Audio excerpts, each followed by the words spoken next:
This recording is protected by copyright. No part may be reproduced without the prior permission of the University of South Australia.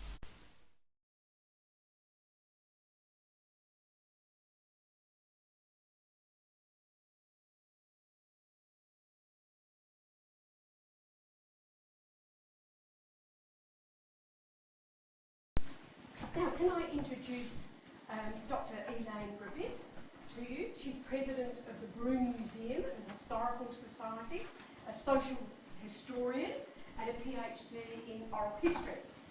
She's also a training manager of Jaringo Proprietary Limited, which is a registered training arm of the Mirrabah Aboriginal Corporation. Now, Elaine's paper is Connecting Community, Oral History Training and Education. Thanks very much, Elaine. Thank you. Good afternoon, everyone. And before I start on my paper, I'd like to acknowledge the organisers of this conference, and I think it's a really wonderful conference. And I also like to let you know that I'm actually a girl from Edwardstown, from a Catholic working class family, and I never thought that I'd ever be standing here on Kaurna land at the University of SA giving a paper. So thanks very much. My paper today is about a new accredited oral history training package called Record and Document Community History that we're piloting in Broome, Western Australia.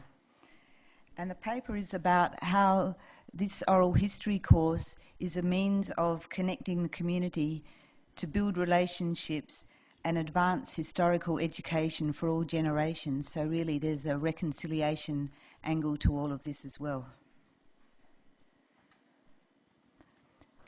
So that's the code and title of what is being taught in Broome, and this is a unit of competency. There's going to be a lot of jargon in this, I'm sorry about that.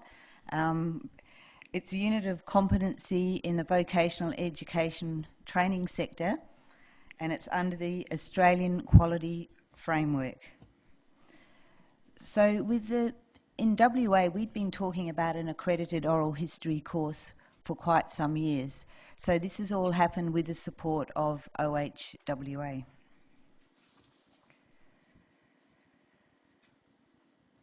In 2009, I was lucky enough to go to the Launceston Oral History Conference, and I can't even recall what my paper I was talking about there was, but at the end of it, I worked up my courage and I asked if there was anyone interested in developing an accredited oral history course. And after that, 2 people came up to me and said that they were interested. We have this thing in Broome called Broome Time, which can be really annoying. It's okay if you're a tourist and you're on holidays, but otherwise Broome Time is annoying. And Broome Time means that you can make an excuse for taking ages to do anything because you're on Broome Time.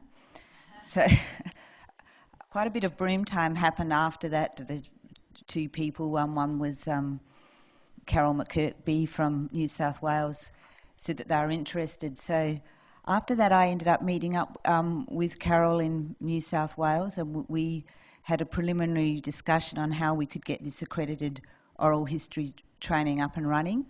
And then we met with Sandra Blamey, was the OH New South Wales president at the time, and Trish Levido. So we had a meeting as well, because I was trying at that point to get the national backing and see where people were at with this. So to get a course accredited, that's one of the components of it that you have to, it's called drilling down, and that means that you have to work within industry to find out what people think and whether it's actually required and needed to have a course to be able to register it nationally. So in 2011, I presented a paper towards a new curriculum, and that was in Melbourne at the Melbourne Oral History Conference. Much to my amazement, there was over 60 people in that session, and I was really surprised about that, and I got really nervous also then about this proposal, like what am I proposing here, or what are we from WA like putting forward.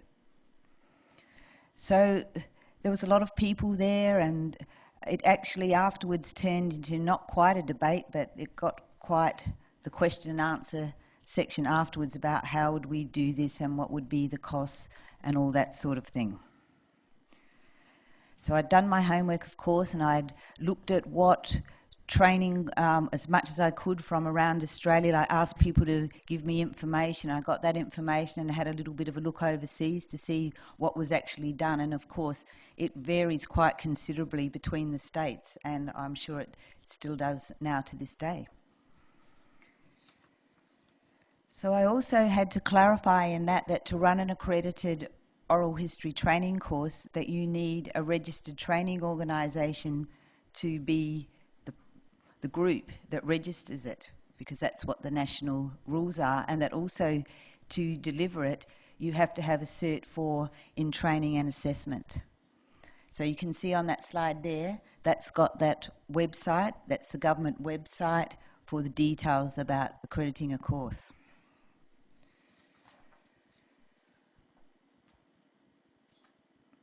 So as a result, we formed the National Oral History Training Group. And that was formed in December 2011. And you can see that Al Thompson was the chair. I'm not sure I've got his name spelt right, but oh, good. And you can see the committee members. And you can also see that South Australia and Tasmania didn't nominate a representative.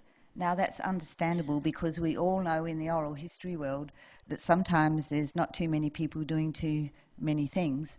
And I always remember, thank you, Jill, you sent me an email and you said that you declined, but you wished the committee well, and I always appreciated that. So thank you. So here we've got the draft statement of aims that was for the committee. So what we were going to do was review the existing training across the states. We were going to coordinate the development of a national oral history training framework. So we would share resources and not have to reinvent what each state's doing, because there's some wonderful things being done in every state. And then we were going to further investigate, consider or recommend options for the development of a national oral history training in the vocational and education sector. And then we were going to do this all in 2012 and showcase what we'd done at the 2013 conference. And you might have noticed I said we were going to. So the idea that we were going to have a telephone hookup between the states, and we were going to establish an interactive online platform. So when it got to February 2012, I asked, when are we going to have a committee meeting? Like, when are we going to start on the objectives? Then I went into broom time as well. Waited a few more months. Then it got to June in 2012, and I asked again, let's get started on this. Now, don't take any of this the wrong way, because I know everyone's really busy. So then what happened next was that the chairperson, Al, said he didn't have any time to do that anymore, so he stood down from the chair. And so then Jill Adams also said she didn't have time either, which we can all understand that. But before Jill left the committee, she prepared this wonderful training table of what everyone was doing in training across Australia. And I was thinking, I bet people have never even seen that. And I was going to put up as a slide, but then it was like too big and like too many words. And then I thought I could hold up the paper, but what's the point? But I just want to acknowledge also that Jill did a real lot of work on that training table. And when I looked at it again this year, it's one of those things that's already out of date, because I know in Western Australia we're not doing that, all of that now. So that's probably in the other states the same, but like that would be a totally big job to keep on top of, even though you might not think it would be, but it actually would be. So I just wanted to thank Jill very much for that. So to cut a long story short, we had a few emails still going around between myself, Carol McKirkby, and June Edwards here from South Australia, because June had offered to do the interactive platform. In the end, it just sort of got to the point where, well, if there's people aren't answering, then you decide that you're pushing something that, it's not that people aren't interested, but it's not a priority at the time. So we went back to our ways in WA, and I said, okay, let's just do it in WA. So that's what we've done. So how we did it in WA is, yes, I am a training manager of a private registered training organisation, which is an Aboriginal-owned training organisation, and we deliver training mostly to Aboriginal people, but also to non-Aboriginal people. So I had to go to my board, which is all Aboriginal people, and ask them, because that's how our training organiser operates, would it be okay to pursue this accredited training, because it would have to be registered through our organisation. So there was a very positive response to that, because everybody knew I was going to do the work there in conjunction with OHAA.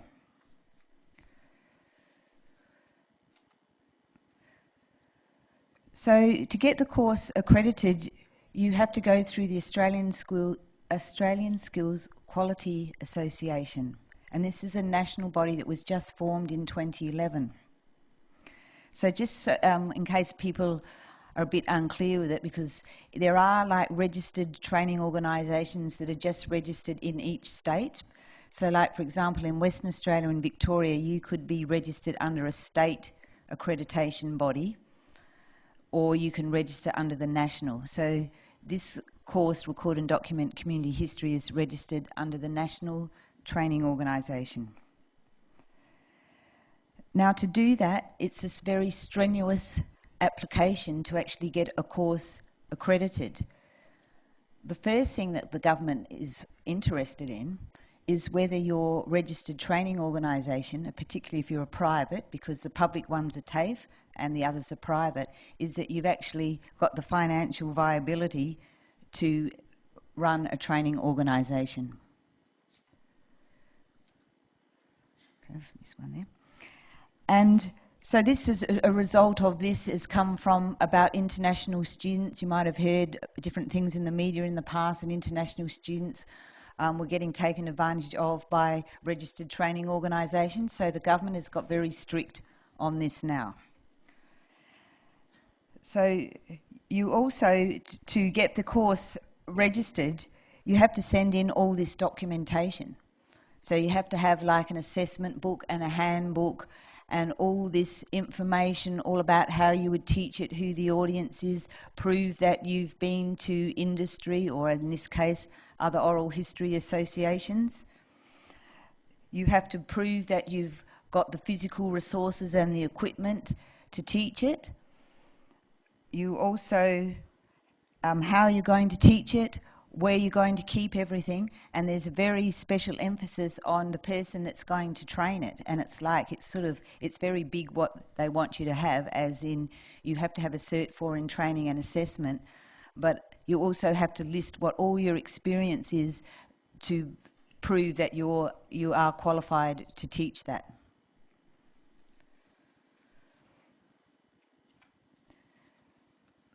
So really the course developed is just drawing on what there already is, the wealth of knowledge in Australia and some from overseas, and put together in a format to get it passed through the accreditation.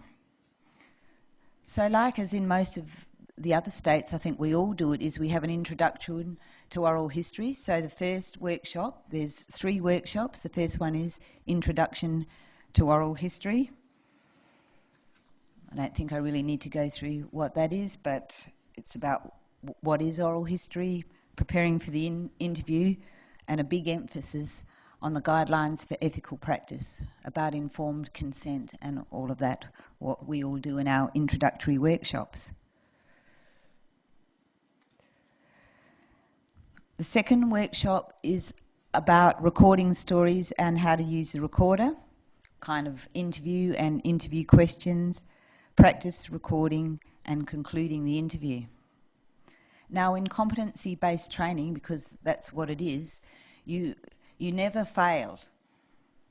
Pass and fail don't come into it. You're either competent or you're not competent. So it means that you can actually be in a course for quite a long time until either you get sick of being in there or your lecturer finally says that you're competent. But RTOs are very strictly regulated, and especially Indigenous private RTO means that we get audited very regularly. So then you have to have a lot of evidence to prove why someone became competent. So in this course, in the recording workshop, we actually have to do the practice recording, which I've done that in a Perth OHAA workshop, but we have to take photographic evidence and then have a report to say, yes, I saw the person, they knew how to set up the recorder and you tick a box, they knew to introduce themselves, say where they are, all that type of thing. So this is part of the evidence that's required to gain competency. The third workshop is, so after the second workshop, which we've had 2 of them, then everyone has to go back and design their own informed consent, because you may not always have a project where there's already an informed consent. So everyone has to read all informed consents and then write a letter of invitation and an informed consent. This is part of the assessment to get the certificate in record and document oral history. So workshop 3 is everyone will come back after they've done one interview, and it's about reflecting on what happened in the interview. I mean, all of us have to admit, doesn't matter how many interviews you do, you think about it afterwards, what you could have done and what you could have said, how I wish I had had that recorder in a better position, or those type of things. So the third workshop will be about reflecting on the interview, storing the interview and using the information and summaries and transcripts. Now this is a young Aboriginal man who works at Galaria Media in Broome, and I'm just going to do a little digression here. I interviewed him for the Australian Generations project. Now in Broome, no one, or in the Kimberley, answered the call to be in the Australian Generations project, not one person. Well, I wasn't surprised, because that's not the way you get someone to be in a project, by having it on the radio or putting up a sign. It's all about you've got to go and see one and talk about it. So I approached this young man, would he be in the project? And he said yes, and he admitted to me that that was one of his life dreams, to have his life story recorded. But he didn't ever think it was going to happen at such a young age. So I've commandeered him to be in the oral history training course, because when it comes to the recording workshop, he's actually a sound technologist at Galari Media, so what better to have him do it than me? And also I get him to talk about what it was like being interviewed. And that was, he said that was for him to have to stand up, me ask him to stand up again and talk, and then to talk about what it was like to be interviewed. So it was really good experience, and also this is my way of, let's get some more up and coming younger people involved in this, so that we don't have to do it by ourselves.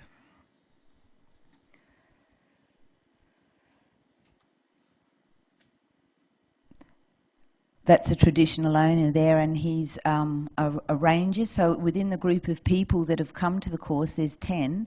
There's a diverse group of people, and much to my surprise, I wasn't really thinking on those lines, but there's been like rangers coming from different ranger groups, because also that's what they want to do as a component of being a ranger, not just looking after the environment, but also being keepers of stories. So it's actually branched out bigger than what I was expecting there, which is really great. And what's happened in that one is you can see we've got the media to come. So I actually took a photo of the reporter there. And also in Broome, we're at a point now where we've got the centenary of this, that and everything going on at the moment. Like, we could be celebrating everything because we're 100 years since this and 100 years since that. So it's all really happening, and it's a really big drive in Broome now for community history, and let's get it all recorded.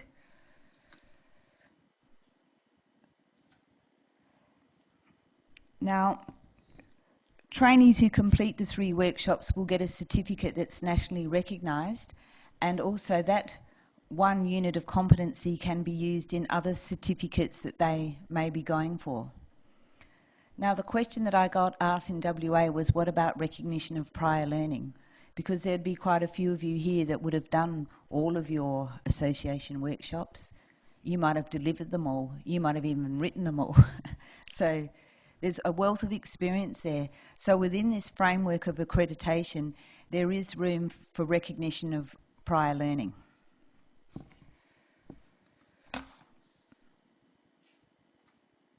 Now, to get recognition of prior learning, you have to apply for it. And within this unit of competency, there's 5 elements. And within each element, it's called a performance criteria. So in this first one, there's like 6 criteria, like defining a project, working out who the narrators are, and all that sort of thing. So if you're going for recognition of prior learning, what would have to happen is that we have to look at the performance criteria, and you have to be able to prove that you've done that. It's pretty easy if you've done it. Obviously, if you haven't, it's not. This is the second element, conduct interviews.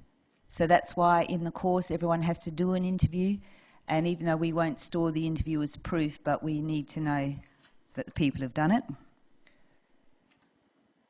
The third one is conduct group sessions, and this was the one I had a problem with because I sort of come from the traditional oral history part where, well, group sessions, it doesn't really fit. And this comes back to why back in 2011 I was there like, let's write our own course so it fits exactly what we do. So I've had to mould this a bit. But then even our keynote speaker, if you remember from yesterday, was talking about group interviews. So maybe it's becoming more of a, that's what happens. I'm sure you agree, if you've tried group interviews, it's not easy. The next element is transcribe and edit information. Now that scared me as well. Uh-oh, edit information, warning, I don't like that. But remember, this is all part of what has been put as national elements. I haven't made up these elements. This is what nationally we have to work towards to meet. But it's easy to get around the editing. I always think you just say, well, I'm not editing, or I'm just editing the beginning and the end, or if the narrator wants it to be edited. And the 5th element is about storing records. So I've got the website there again if you want to look up any more about that. There are costs involved. It costs $150 to get the recognition of prior learning.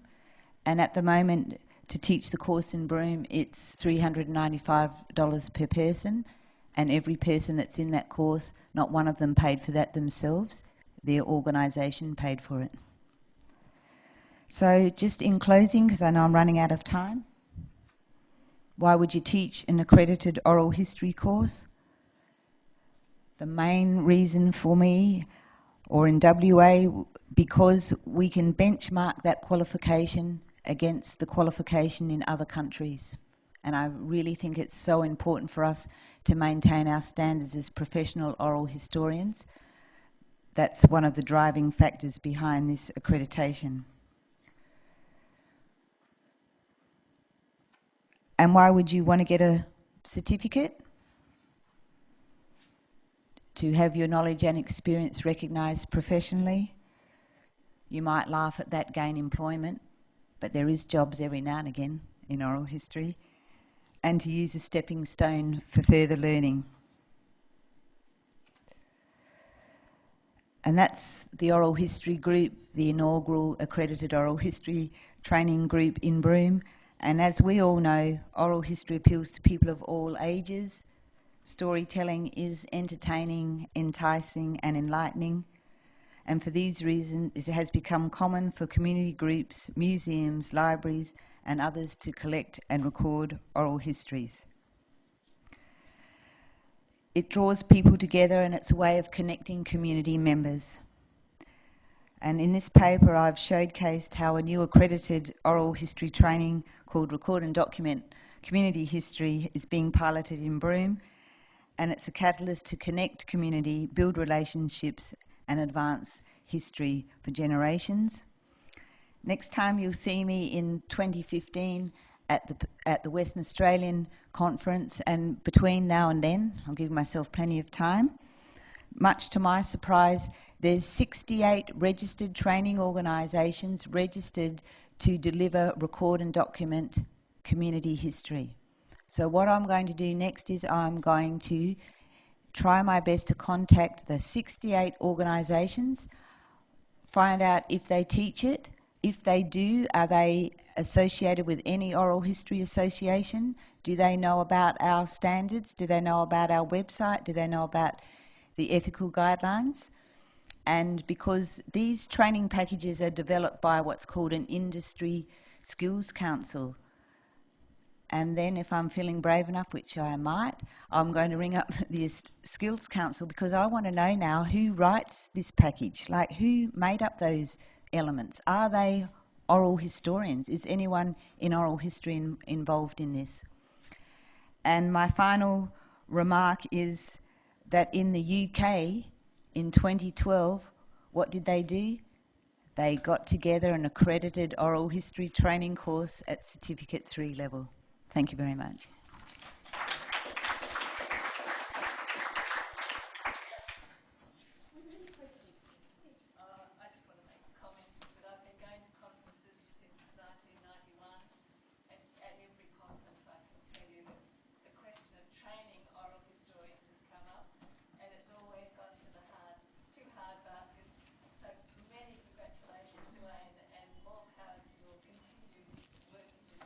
Oh, thanks very much.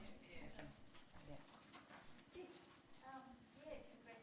I was at your presentation 2 years ago, and just to see the progress is really satisfying.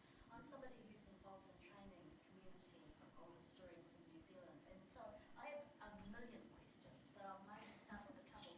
You talk about 3 workshops. How long is a workshop? Is it 1 hour or 1 week or 1 year? Oh, okay.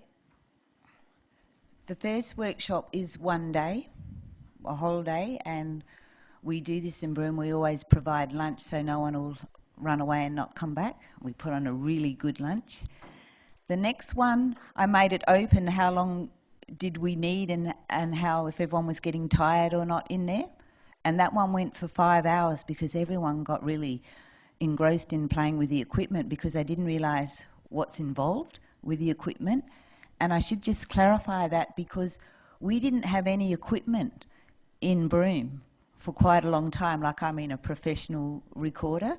So then I got my corporation to buy a recorder. Then I got the Shire of Broome to buy a professional recorder, so that we've got actually 2 top recorders in a tiny little town, which is pretty good. So yeah, and then the third workshop, we haven't had that yet, but that will also probably be a half-day workshop, but may extend longer, depends on how long people want. And my second question, if I'm allowed to, did relate to equipment. You've got those 2 equipment. Is that just for training or is that for them to use afterwards? Well, what I said was that the one at my corporation is because I've done other training workshops but non-accredited, that I was actually surprised that after the one recording workshop, the state my recorder was in afterwards, as in every button was twisted around everywhere and the cords were like, and I was like, oh, don't they realise like this is really expensive? So now I've said that the corporation recorder, we use it at the corporation, and if anyone wants to do an interview at the corporation, they can use that one. The other recorder belongs to the Shire of Broome Library, and that people can borrow it. But now even the librarians have started to rethink that because they've been loaning it out to people for a month. And I was like, don't loan it out for a month. Like, maybe you better restrict it like to a week. You know, we don't want this to disappear because how are we going to get any more? Yes, I have a question, Elaine, and it relates to enabling people to practice doing oral history interviews. Sometimes an interview can go really well, and you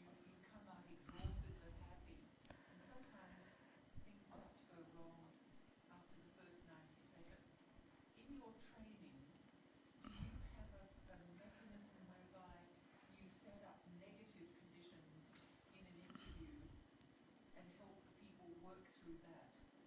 My experience has been that people who don't have a lot of experience can't get themselves out of the problems that they've sunk into in the first 10 minutes. What I've done with that is that fortunately one of the women in the course also has done some interviewing, because I'm always conscious of, I don't want to use all like my own examples, but what I do is I actually play different interviews I've done, like some really shocking ones, like where I've stopped and started, or I've forgotten to introduce the person, or I've forgotten their name, or I've said the wrong date. So I use all these examples of good and bad interviews, and then we've had a whole big discussion about that, and it doesn't matter how much you practice it, something can just go wrong at the last minute, like you might forget to press the record button for a few minutes, or so that's the way I've got around it so far. But if you've got any suggestions, be happy to hear them. I've got a question, Elaine. Does the course include segments for discussion of, say, cultural protocols or sensitivities? Oh yeah, so we had a whole section on that, because within that group we've got two people are actually, like most of those people in that are town people. The traditional owner with the hat on, he's a community person, and so is the lady in the front with the purple top.